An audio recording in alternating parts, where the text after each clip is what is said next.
first recap of Week 10. Everybody seems to always like this. I'll go over my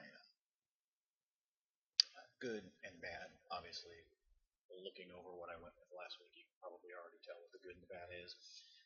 Definitely impressed with Emmanuel Sanders, Martavius Bryant, Matt Bryant, Jermaine ended up being a value pick. Basically, I didn't expect to get anything from him, so the fact that I got 8.5 is astonishing. Not too happy with Denver Broncos, which you'll notice is a change out from what I said. I occasionally make a last-minute change. Absolutely disappointed in Rothenberger and LaShawn McCoy. Although I will say that Rothenberger, even though the game started like crap, he ended up coming back from it. So 15.7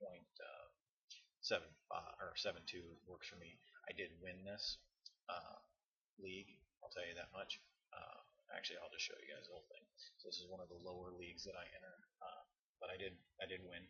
I do 50-50 leagues. For those of you guys who don't know, you basically get a 50-50 shot. There's 100 entries. 50 people are going to walk away with some money. This is one of the lower ones. Now, anyways, getting into week 11. So with the week 11 lineup, I'm going to just go ahead and start in kind of a completely wonkus ass order. I'm going to go with the kicker first, guys. I'm starting out with Shane. I always forget his name. How to pronounce this? Sorry, guys. Graham. Sorry, Shane Graham with New Orleans Saints. He's been solid ever since he missed that field goal in the beginning of the season. The guys came back from it pretty well this week against Seattle. The Saints, neither of them really have a top tier defense, but the Saints have a good geared up offense. I see both teams having a potential for a high scoring game with Graham at the price that he is. The likelihood is this is going to be a game with some decent scoring, and I see him getting a lot of opportunity to kick the ball. Now I'm going to jump all the way back up to quarterback, guys, and I originally am from Northern California, and I am not a 49ers fan by any means, but I'm actually a fan of Mr. Colin Kaepernick. The guy's got a lot of heart for being a younger quarterback who's made so much money. It doesn't seem like it's really affecting him. What I like about the guy is, if you haven't read up on him a whole lot, is he spent a lot of time in college actually playing baseball in addition to football, so he can learn how to slide. Because the guy likes to run, much like how RG3 does and how Russell Wilson does, except he does it right, which with a lot less risk. You haven't really seen a lot of his gambling type of plays where he's rushing the ball like he did last year when they made it in the playoffs and everything. But this next game that they're going to be playing against the Giants is pretty much a make or break for their seasons. If they want to make it in the playoffs, they need to defeat the Giants. So I have a feeling that we're going to see Kaepernick willing to risk a lot more. I have no doubt that seeing RG3, who basically came up at the exact same time as him, who plays exactly the same way, suffer from a massive knee injury. I have no doubt that that had to cause some type of mental thing in his head, like, shit, I could get hurt. But I see this as being a game where he's going to basically go big or go home. There's a lot to lose if they don't win this game. So even though it's week 11, we got teams now that are starting to look at their playoffs. Probably the only team not doing that right now is the Raiders. Moving on to running backs, I'm going to continue with my 49er fixation this week, and you'll see some more picks. I'm going with Frank Gore at 7,000. Anyways, I'm going to go with Frank Gore. I'm pretty much banking on the 49ers and their desperation to win this week's game. Also realized that Gore's injuries have kept him from being a big star this season. Yet against the Saints, he showed he's pretty much back. Against New York this Sunday, the 49ers have an opportunity to shred the team with their run game. The Giants, if you guys don't follow stats that much, or if you do and you just don't follow the Giants stats, they are the worst in the league. They are 32nd in run defense. Okay, think about that for a second. You have a team like the 49ers who have a quarterback who loves to run. You got Frank Gore, who's coming back from injuries, who wants to run and ran his ass off this week. And they're going to go up against the absolute worst run defense in the league. I see good potential for some high scoring opportunities here. I think that they're at least going to get the ball to their runners, because they're going to want to throw the Giants off, which is going to my wide receiver picks. Now, That's right, he is pretty low on the totem pole. Let's see if I can find him without searching for him. No, I'm not finding him. Damn it, it's always hard to talk and do this at the same time. Like, you guys gotta give me credit for this. Alright, I'm not finding him. Mr. Bolden. There we go. I'm gonna be going with Bolden this week, guys. Again, sticking with the 49er fanboy shit this week. The 49ers are going to come out with a strong run game because that's the Giants' weakest area. Now, when they come at them with that strong run game, it's going to open up a lot of potentials. And Bolden has already been proven to be Kaepernick's number one favorite go-to guy. He's got a high percentage of receptions, completions, and when you're running the ball as much as they probably will, you're going to get these big opportunities for big plays. I think Bolden's going to be the guy for him. So now I'm going to bounce up to running back. My second running back, and I want to emphasize that this pick isn't because of his success this last week. No, guys, it's simply this. Kansas City, yep, Kansas City is the second worst run defense in the league. They are 31st in run defense. They're first in passing defense. What's that mean? I want you guys to think about that for a second. They're going to go up against a team who is the best out of 10 weeks in stopping the passing play. And Seattle is a primarily run-focused team or short passing play team. And they're going to go up against a team that can completely shut out passing plays. You're going to see a huge opportunity for running plays. Now they are averaging, when I say they, I'm referring to Kansas City, they're averaging 105 yards a game given up, okay, for the run.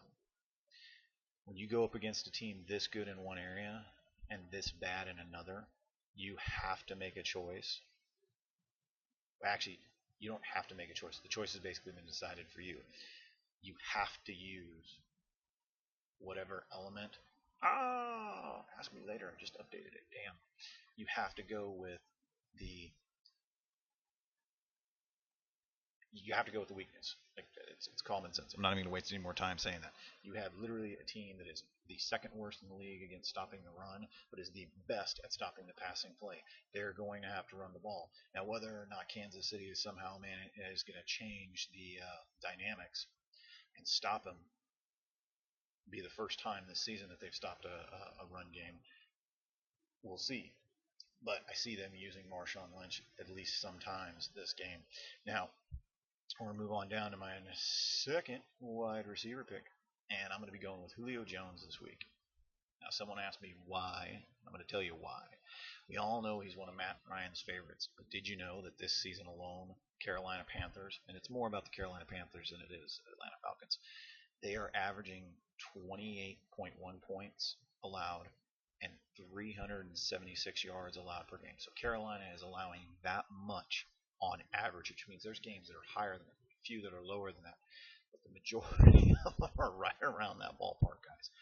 I'm not going to try and predict who wins this game because I think both teams have a good shot at winning it. I think their records are pretty fair. I think Carolina Panthers have one tie, but when I sit back and look at what the Carolina Panthers are giving up on an average basis, and then you look at how good Matt Ryan is and how good Julio Jones are when those two link up, you're going to see good plays. I think I see Julio Jones having a fair opportunity of getting a lot of fantasy points for us this week. My last wide receiver pick is actually, I'm kind of surprised that he's as cheap as he is. Let's see if I can find him. Aha! My notes, I actually wrote down how much he was, so I'll find him and not have to search for him. Malcolm Floyd.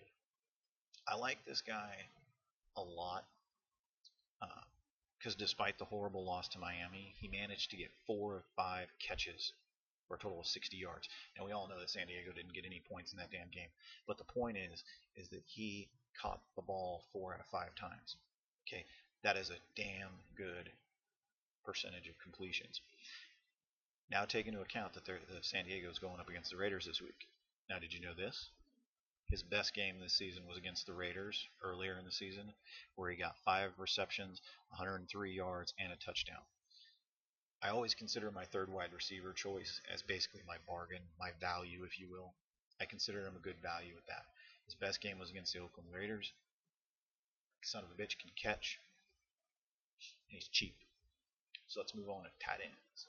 All right, I'm going back to my roots on this one. If you guys have watched some of the other videos, and I'm going to be going with Indianapolis Colts, Dwayne Allen. I want to add him. There we go. Mr. Dwayne Allen. So far this season has 26 receptions, 374 yards, and 7 touchdowns. And they're going up against the Patriots this week, guys, who've given up 567 yards so far this year to tight ends alone. I forget what the number of touchdowns is to tight ends. I think it's like 6 or 7. Basically, the Patriots are a little weak in that area of the tight end defense. And if you remember some of my other videos, the Colts have this new strategy that one of their coaches came up with where they'll flood the field with as many tight ends as they can, and they just kind of overwhelm their opponent. Dwayne Allen has basically been shown, if you watch some of the highlights from some of the other games where they've used that, he's the one who's receiving the ball the most. So where I thought the ball was basically going to get shared, you're seeing Dwayne Allen basically hog the fucking ball. Pardon my French. Now, the last one, I'm not going to spend a whole lot of time on this. I'm going to kind of try to wrap the video up. I'll be going with, where are they at? The Denver Broncos. And like I said, I'm going to try to keep this short. The Rams offense, guys, just hasn't been that great this year. And after the game against the Raiders, I see the Broncos defense coming to St. Louis with a little bit more heart and a little bit more humble. Now, some of you guys are going to sit back and say, what the hell do you mean humble and heart? They've stomped the Raiders. Yes, but the Raiders are the absolute worst team in the league right now, and the Broncos defense allowed them to get, 17 points. So even though they may have stomped them by 40 plus points, they still allowed them to get 17. And I guarantee you that no one in that locker room is happy about the fact that the defense allowed even that. When they look at how good some of the other teams have gone up against the Raiders, and like how good Miami went. So I see them coming in a little bit more, I wouldn't say humbled, because there is no humbling and stomping your opponent like that, but they're going to practice a little bit more, and I think they're going to come to St. Louis wanting to get another for sure win. So I see them putting in a little bit more effort.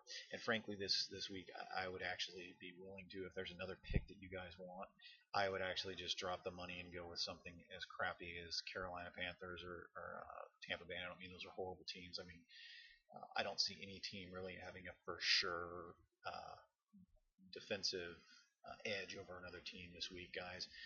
So if you see somebody else, I would definitely consider defense being something cut this week. So somebody asked me, why don't I go up against the Oakland Raiders this week, and I'm going to touch on that and then close out the video. I believe that Oakland at this point is desperate, and they are going to do whatever it takes. So frankly, I will probably not be putting any defensive money into anything that the Oakland, whoever plays against Oakland.